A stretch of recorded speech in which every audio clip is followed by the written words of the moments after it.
How dare you not make time to see the Catwoman, not even so much as granting me a meeting. Welcome to MsMojo, and today we're looking at actors who took big swings at auditions that didn't even remotely pay off. Let's go, shall we? Before I embarrass myself further. Number 10. Bradley Cooper, Green Lantern. Before joining the MCU as Rocket Raccoon, Bradley Cooper was among the top choices to play Hal Jordan in 2011's Green Lantern. At his audition, Cooper drew inspiration from Christian Bale's Batman. They put a mask on and the director's like, okay, Bradley, so this time just, be regular and talk. I was like, yeah, I got it. Listen, Sally. Just because both are DC superheroes doesn't mean they have anything in common. Yet for whatever reason, Cooper instinctively put on a raspy Batman voice, which some would argue was already pretty silly when Bale did it. Even when the director asked him to talk regularly, Cooper channeled the Cape Crusader. And I think at one point I was like, and then I gotta take it, I'm Batman. I'm Green Lantern. I'm sorry. Can we take that back? Like, I actually said I'm Batman in the Green Lantern. And they're like, you're not getting this part. Yeah. Cooper knew he wasn't getting the role, acknowledging that it wasn't even a good Batman impression. Considering how the film turned out, though, we bet Ryan Reynolds wishes he botched his audition too. The ring chose you. It wouldn't have done so if it hadn't seen something in you. Oh, yeah? Something you yourself don't yet see. The ring never makes a mistake. This time it did. Number 9. Cole and Dylan Sprouse, The Cat in the Hat. Between Big Daddy and The Sweet Life of Zack and Cody, the Sprouse twins nearly co-starred in the live-action Cat in the Hat movie. The brothers were considered for Thing 1 and Thing 2, the mischievous helpers that the cat lets loose. He says you may feel free to call him Thing A if you like. He will also accept Super Thing, King, Kid Dynamite, Chocolate Thunder, or Bed. They arrived at a dance studio dressed for the roles. It wasn't enough to look like Thing 1 and Thing 2, however. The casting directors wanted to see just how wild they could be. The brothers showed them, breaking a mirror and finishing in a fistfight. Did you just flick flour in my face? Maybe I did, maybe I didn't. In all fairness, the boys were only 7 years old, and they were told to go wild. So really, the casting director should have thought twice about their instructions. Regardless, the Sprouses were too wild, even for the cat. Come on, things, let's go. What's on my schedule for tomorrow? What do you say we go on vacation? How about Hawaii? Number 8. Josh Brolin, The Fly 2. Is there anything else you want me to do? Or I can do it, if that wasn't appropriate, there's another way we can deal with it. And they go, no, that was fine. That was great. Where David Cronenberg's The Fly is a body horror classic, few remember its trashy sequel. As such, Josh Brolin probably went harder at his audition than The Fly 2 deserved. Since the film is about a guy morphing into a bug, Brolin wanted to bring a sense of realism to his audition. I was on the ground and I was frothing at the mouth because he's in a chrysalis, he's in a cocoon. Right. What happens to one that's human, that's not used to something like morphing from one thing to another? One would imagine that it would be a painful process, would one not? After leaving the audition, Brolin received a call from his agent, who asked what he had done. Brolin's agent didn't mince words in giving him insight on the casting team's impression. And I said, did I get it? And he's like, oh no.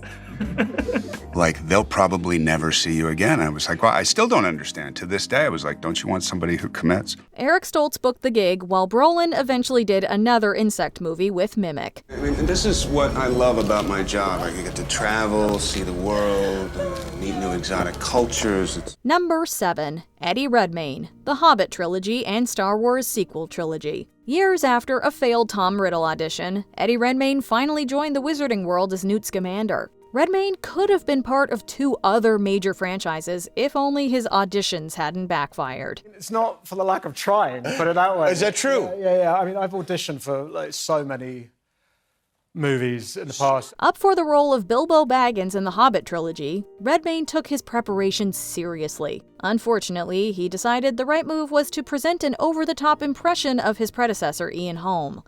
My name is Bilbo Baggins. I thought it was being brave, like being bold. And before the word Baggins would come out of my mouth, she said, no, own voice.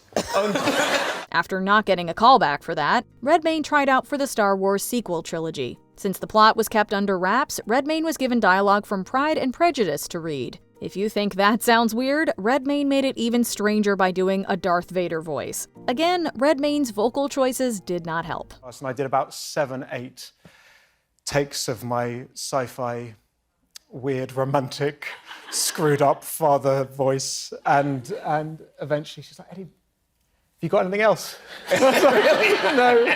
She's like, do you want to go? I was like, I think I should. Number 6, Anthony Anderson, Def Jam's How to Be a Player. Anthony Anderson's worst audition technically wasn't even his. He followed a friend to an audition for the 1997 comedy How to Be a Player. Since a scene partner was required, Anderson was allowed to read opposite him. The thing is, Anderson was reading for a female character. Called it naivete, foolishness. I really thought I had a shot at being cast as the girl opposite my buddy in this film. Anderson decided to show how far he was willing to go, dressing as a woman. He didn't just put on a dress and wig. Anderson completed the ensemble with lipstick and high heels. Initially, Anderson thought the audition went well, hopeful that the filmmakers might go for the drag approach. I mean, Tom Hanks did it in Bosom Buddies. Nipsey Russell did it with Geraldine. Jamie Foxx did it with Wanda. Tyler Perry got that sold up with Medea and all his other characters. Okay, the list goes on. I mean, we can keep going.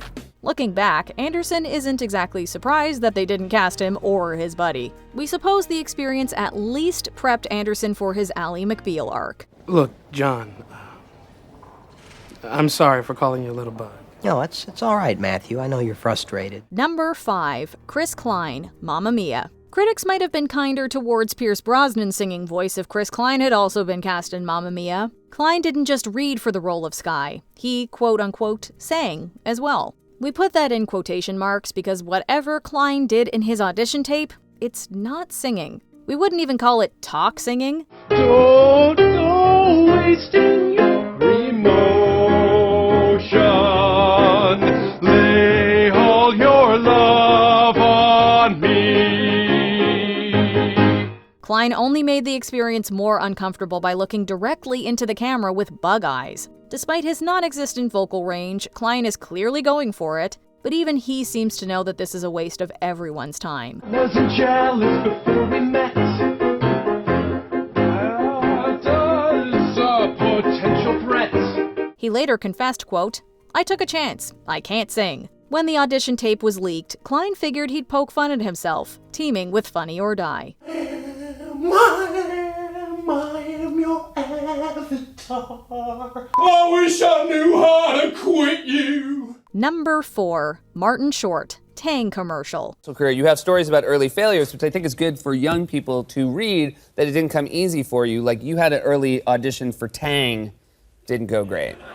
Yeah, I did. It was bad. Martin Short has never been afraid to show off his eccentric nature. While this has led to some one-of-a-kind comedic performances, some people don't always get his humor. Auditioning for a Tang commercial, Short noticed that everyone else in the waiting room looked just like him. So Short made a quick change to his headshot to stand out. I thought it would be a clever idea.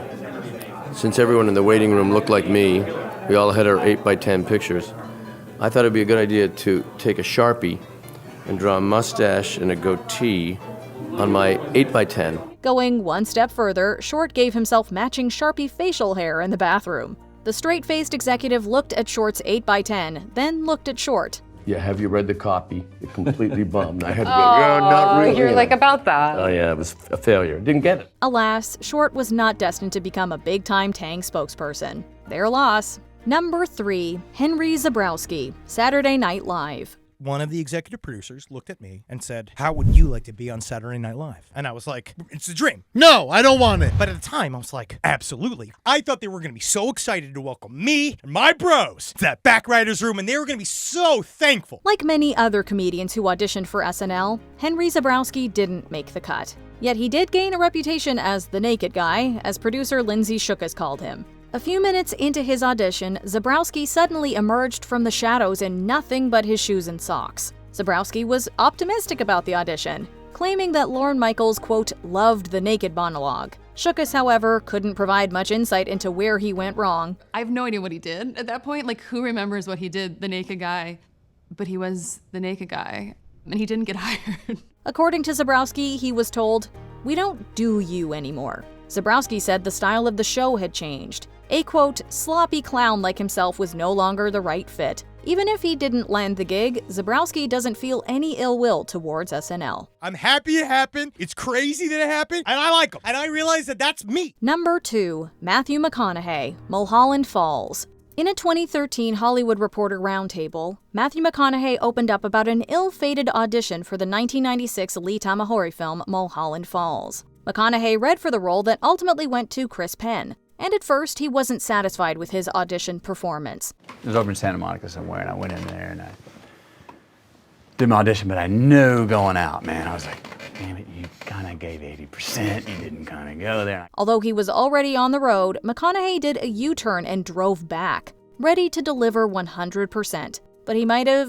overcompensated a little. If someone's in there, just right past the secretary, knocked the casting director out of the way, went right up to Tom Horry, nailed him against the wall, and just pounded him against the wall, grabbed the next guy, put him in the corner, grabbed like a spoon or something, and just wrecked the room, and then left. While McConaughey proved he could play a tough guy, he probably came off as too aggressive. He didn't hear back, but at least McConaughey knew he gave it his all. It didn't work out, but I did sleep better that night, knowing that, all right, at least that may have been really embarrassing, may have worked, maybe not, but then again, you may have gotten the part had you not gone back. Before we continue, be sure to subscribe to our channel and ring the bell to get notified about our latest videos. You have the option to be notified for occasional videos or all of them. If you're on your phone, make sure you go into your settings and switch on notifications. Number 1. Sean Young, Batman Returns.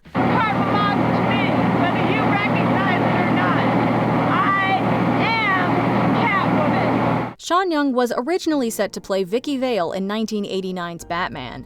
Due to a horse riding injury, she had to drop out, with Kim Basinger filling in. As a sequel entered development, Young pursued the role of Catwoman, but her agent couldn't book a meeting. So Young rented a jet to LA, giving herself a catty makeover on the flight over. She made it past security on the Warner Brothers lot, and managed to run into Michael Keaton and producer Mark Canton. But director Tim Burton proved more elusive. Is Tim here? Yeah, can I help you? I heard he hid under the desk, and he wouldn't see me. I didn't know that at the time, though. I was looking everywhere for him. Burton instead went with Michelle Pfeiffer, but that didn't stop Young from going on the Joan Rivers show in a homemade Catwoman suit. This, quote, audition of sorts did not change Burton's mind. Is not to grant the Catwoman a meeting, and not to see me when I dropped by your office indicates that you're not taking care of business, and that you don't have a clue as to who the real Catwoman is.